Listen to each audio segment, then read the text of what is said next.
Rizal Bonbasco Benaventura.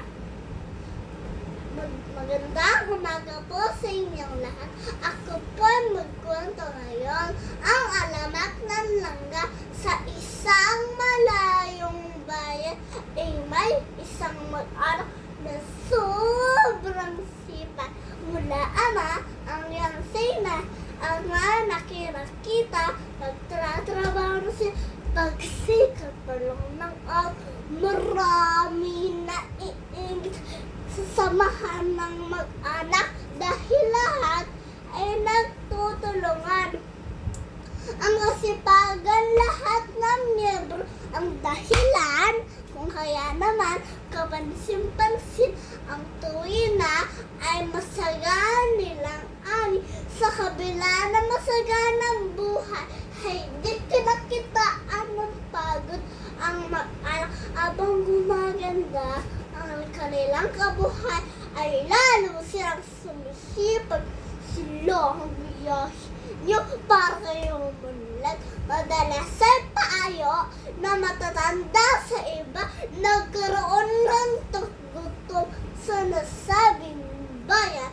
Pinsala ng labis na baha ang mga pananim. Karamihan sa mga taga-roon ay di nakapag-ipon ng makakain dahil nakontento na lagi sila makapagtatanim. Mabuti na lang at mabuti ang loob na magsisipag na mag-anak. Hinati nila sa mga kababayan ang mga pagkain inipon nila.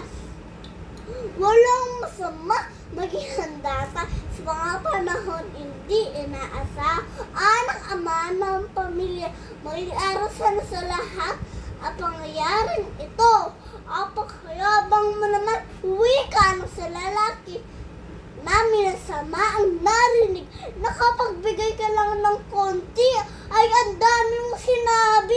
Wala naman akong atensyon masama. Ibig ko lang pare-pareho maganda. Sa panahon na pagsubo, ang sabihin mo ay mayaman ka dahil kailangan namin umasa sa inyo.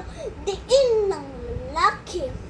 Natigil lamang diskusyon na mamagitan ng isang matanda.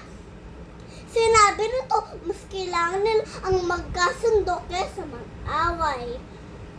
Hindi inakala na lahat na magbubong ngayon ng trahed na isuto ang lalaki na dahil makitim ang isip ay binalak gumanti.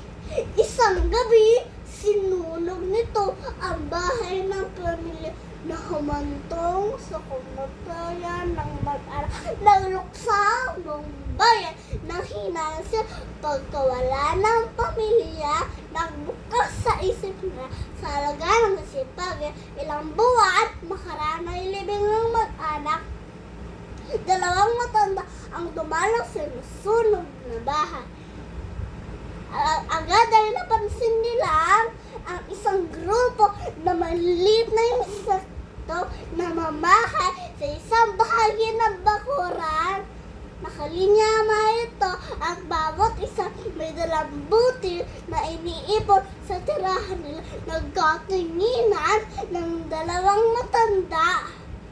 Alam nila ang mga insektong yon ay ang masisipag na mag-anak. Tinawag nila ito mga langgam at dito po nagtatapos ang aking kwento. Thank you po!